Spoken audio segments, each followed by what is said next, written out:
കൃഷ്ണ ഗുരുവായൂരപ്പ ശരണം. ഹരേ കൃഷ്ണ ചാനലിലേക്ക് ഏവർക്കും സ്വാഗതം. നമ്മുടെ ഗുരുവായൂരപ്പ ഭഗവാന്റെ അമ്പലത്തിൻ്റെ അകത്ത് നമ്മൾ കയറുമ്പോൾ കൊടിമര ചുവട്ടിലായിട്ട് നമുക്ക് ഒരു വാർപ്പിൽ കുന്നിക്കുരു ഇട്ട് വച്ചിരിക്കുന്നതായിട്ട് കാണാം. നമ്മുടെ കൊച്ചു കുഞ്ഞുങ്ങൾ ആ കുന്നിക്കുരു വാരാറുണ്ട്. കുന്നിക്കുരു മാത്രമല്ല, അതിൽ മഞ്ചാടിക്കുരു ഉണ്ടാവും. കുഞ്ഞുങ്ങൾ രണ്ട് കൈ കൊണ്ട് അത് വാരി ഇങ്ങനെ തിരിച്ച് വാർപ്പിലോട്ട് തന്നെ ഇടുക ചെയ്യുന്നേ.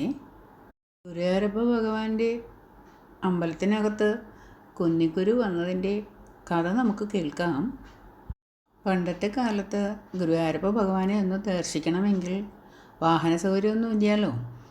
ഒരുപാട് ദിവസം നടക്കേണ്ടി വരും. അതല്ല, കുറച്ച് സാമ്പത്തികമൊക്കെ ഉള്ളവരാണെങ്കിൽ കാളവണ്ടിയിലൊക്കെ സഞ്ചരിച്ചിട്ടാണ് നമ്മുടെ ഗുരുവായൂർ അമ്പലത്തിലെത്തുന്നത്. സാമ്പത്തികമില്ലാത്തവരാണെങ്കിൽ ഒരുപാട് ദിവസം അല്ലെങ്കിൽ മണിക്കൂറുകൾ അല്ലെങ്കിൽ എന്താ പറയുക, ഒരുപാട് മാസങ്ങൾ, ഒരു മാസമൊക്കെ നടന്നിട്ട് എത്തുന്നവരുണ്ട് ഗുരുവായൂർ അമ്പലത്തിൽ. ആ കാലത്ത് ഒരു അമ്മൂമ്മയ്ക്ക് ഗുരുവായൂരപ്പ ഭഗവാനെ വന്നൊന്ന് തൊഴാനായിട്ട് അതിയായ ആഗ്രഹം ഉണ്ടായി. അമ്മൂമ്മയുടെ താമസമാണെങ്കിൽ അമ്പലത്തിൽ നിന്ന് വളരെയധികം ദൂരത്താണ്. അപ്പോൾ എങ്ങനെയാണ് ഭഗവാനെ ഒന്ന് കാണാൻ എത്തുക? ഇങ്ങനെ ആലോചിച്ചിട്ട് അമ്മൂമ്മ എന്തായാലും നടക്കാം എന്ന് തീരുമാനിച്ചു. പണ്ടുകാലത്ത് വഴിയോരങ്ങളിലുള്ള അമ്പലങ്ങളിലും മറ്റും കിടന്നുറങ്ങി വിശ്രമിച്ചിട്ടാണ് യാത്രകൾ നടത്താറുള്ളത്. ആ അമ്മൂമ്മ അങ്ങനെ നമ്മുടെ ഗുരുവായൂരപ്പ ഭഗവാനെ കാണാനായിട്ട് തയ്യാറായി. യാത്രയ്ക്ക് തയ്യാറായ അമ്മൂമ്മ ആലോചിച്ചു, ഭഗവാനെ എന്താ കൊണ്ടുപോവുക? കണ്ണനെ കാണാൻ പോകുമ്പോൾ എന്തെങ്കിലും കരുതണ്ടായോ കയ്യിൽ? അങ്ങനെ ആലോചിച്ചു എന്താ കൊണ്ടുപോവുക എന്നുള്ളത്. ആ പാവത്തിൻ്റെ കയ്യിലാണെങ്കിൽ ഒന്നും ഇല്ലായിരുന്നു. പെട്ടെന്ന് ആ അമ്മൂമ്മയ്ക്ക് ഒരു ഉൾവിളി തോന്നി. മുറ്റത്ത് വേലിക്കൽ വള്ളിപ്പടർപ്പിൽ ധാരാളമായിട്ട് കുന്നിക്കുരു നിൽപ്പുണ്ടായിരുന്നു. അമ്മൂമ്മ പതുക്കെ അങ്ങോട്ട് ചെന്നിട്ട് കുറേ കുന്നിക്കുരു ഇങ്ങനെ അതിൽ നിന്ന് അടർത്തിയെടുത്തു. ആ കുന്നിക്കുരുക്കളെല്ലാം ഒരു കിഴിയിലാക്കി വെച്ചിട്ട് ഗുരുവായൂരപ്പ ഭഗവാനെ തൊഴാനായിട്ട് പുറപ്പെട്ടു. ഭഗവാന് കുന്നിക്കുരു കൊണ്ടു കൊടുക്കാം എന്നാണ് അമ്മൂമ്മ വിചാരിച്ചത്. അപ്രകാരം ആ അമ്മൂമ്മ അമ്പലത്തിലോട്ട് നടക്കാൻ തുടങ്ങി. ഏകദേശം ഒരു 40-44 ദിവസം എടുത്തു കാണും ഗുരുവായൂർ അമ്പലത്തിൽ എത്താനായിട്ട്. നടന്നിട്ടാണ് ഇത്രയും ദിവസം ആ അമ്മൂമ്മ കുന്നിക്കുരുവിൻ്റെ കിഴി വളരെ ഭദ്രമായിട്ട് സൂക്ഷിച്ചിട്ടുണ്ടായിരുന്നു. നമ്മുടെ ഗുരുവായൂരപ്പ ഭഗവാന് കൊടുക്കാനാണേ. ഇത്രയും ദിവസം യാത്ര ചെയ്തിട്ട് അമ്മൂമ്മ ഗുരുവായൂരപ്പ ഭഗവാന്റെ സന്നിധിയിലെത്തി. പടിഞ്ഞാറ് നടയിൽ കൂടിയാണ് അന്ന് പ്രവേശനം. അമ്മൂമ്മ പടിഞ്ഞാറ് നടയിൽ കൂടി ഉള്ളിലേക്ക് പ്രവേശിച്ചു. അങ്ങനെ ലകത്തിൻ്റെ അകത്തെത്തിയപ്പോഴേക്കും നല്ല തിരക്കുണ്ടായിരുന്നു. അന്ന് ഗുരുവായൂർ അമ്പലത്തിൽ എന്തോ ചടങ്ങ് നടക്കുകയാണ്.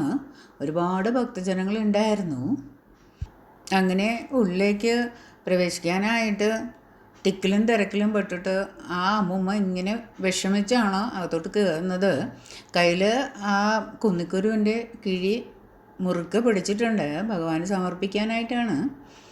അന്നേരം ആൾക്കാരുടെ തിരക്ക് കാരണം അമ്മൂമ്മയുടെ കയ്യിൽ നിന്ന് ആ പൊതി താഴെ വീണ് കുന്നിക്കുരു ആണല്ലോ, പറയണ്ടല്ലോ, മൊത്തം അങ്ങോട്ട് ചിതറി തറയിലായി. അമ്മൂമ്മയ്ക്ക് ആകെ അങ്ങോട്ട് വിഷമമായി. എൻ്റെ ഗുരുവായൂരപ്പ, ഞാൻ എങ്ങനെയാണ് ഇത് എടുക്കുക? ഒന്നും ചെയ്യാൻ പറ്റില്ലല്ലോ ഭഗവാനെ, അങ്ങേക്ക് കൊണ്ടുവന്നതല്ലേ ഇത്. ഇങ്ങനെ വിഷമിച്ച അമ്മൂമ്മ ഇങ്ങനെ പ്രാർത്ഥിച്ചു. ചുറ്റും നിൽക്കുന്ന ഭക്തരാണെങ്കിൽ അവരവരുടെ കാര്യം നോക്കുക, അമ്മൂമ്മേനെ ശ്രദ്ധിക്കുന്നില്ല. അമ്മൂമ്മയുടെ കയ്യിൽ നിന്ന് കുന്നിക്കുരു വീണമെന്ന് അവരറിയുന്നില്ല. അമ്മൂമ്മ വീണ്ടും ഭഗവാനെ വിളിച്ചു, ഭഗവാനെ, ഞാനിത് എങ്ങനെയാണ് എടുക്കുക? ഭഗവാനെ ഞാൻ കൊണ്ടുവന്നതല്ലയോ? ഇങ്ങനെ വിഷമിച്ച് പ്രാർത്ഥിച്ചു. ഇത്രയും വലിയ തിരക്കിൽ അമ്മൂമ്മയ്ക്ക് ഭഗവാനെ കാണാനായിട്ട് അകത്ത് കയറാനും പറ്റിയില്ല. ഭഗവാനെ കാഴ്ചയ്ക്കായിട്ട് കൊണ്ടുവന്ന കുന്നിക്കുരു ചിതറുകയും ചെയ്തു. അമ്മൂമ്മ കരച്ചിലിൻ്റെ വക്കോളം എത്തി. ഇത്ര ദിവസം നടന്നിട്ടാ ഭഗവാനെ കാണാനായിട്ട് അമ്പലത്തിനകത്തോട്ട് കയറാൻ പറ്റിയത്. എന്നിട്ടും ഭഗവാനെ ഒന്ന് കാണാൻ പറ്റിയില്ലല്ലോ. ഭഗവാനെ കാഴ്ചക്കായിട്ട് കൊണ്ടുവന്ന് എൻ്റെ കുന്നിക്കുരുവും താഴെ പോയല്ലോ. ഇങ്ങനെ വളരെയധികം സങ്കടത്തോടു കൂടെ അമ്മൂമ്മ ഇങ്ങനെ വിഷമിച്ചു.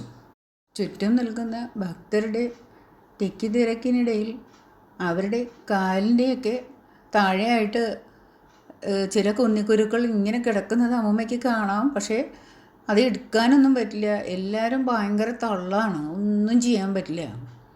അമ്മൂമ്മ കരഞ്ഞുകൊണ്ട് തറയിലൊക്കെ ചുറ്റുപാട് ഇങ്ങനെ നോക്കി.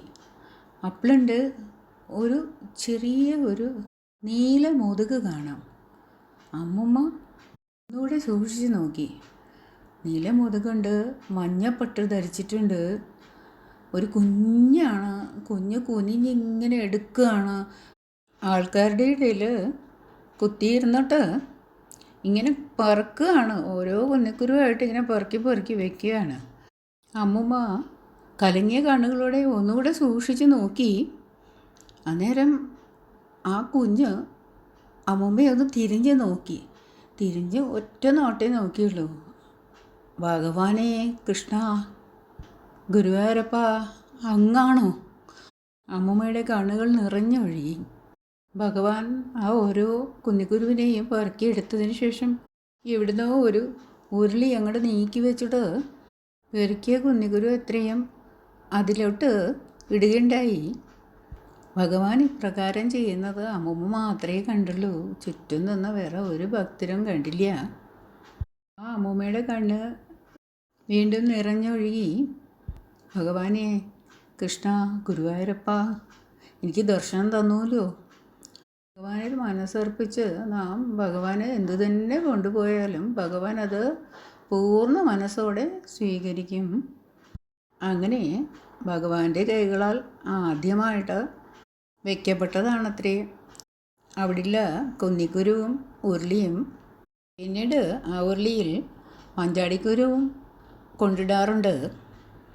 ഗുരുവായൂർ അമ്പലത്തിലെ ഈ കുന്നിക്കുരുവിൻ്റെയും മഞ്ചാടിക്കുരുവിൻ്റെയും ഉരുളിയിൽ പ്രാർത്ഥിക്കേണ്ടത് എങ്ങനെയെന്നാൽ, നമ്മൾ 2 കൈ കൊണ്ടും ആ മഞ്ചാടിക്കുരു കുന്നിക്കുരു ഇങ്ങനെ എടുക്കുക. എടുത്തിട്ട് വാരി ഇങ്ങോട്ട് ഇടുക. അങ്ങനെ 3 പ്രാവശ്യം അങ്ങനെ ചെയ്യേണ്ടതാണ്. അപ്രകാരം 3 പ്രാവശ്യം കൈക്കുമ്പിളിൽ എടുത്തിട്ട് സമർപ്പിക്കുക ഭഗവാന്.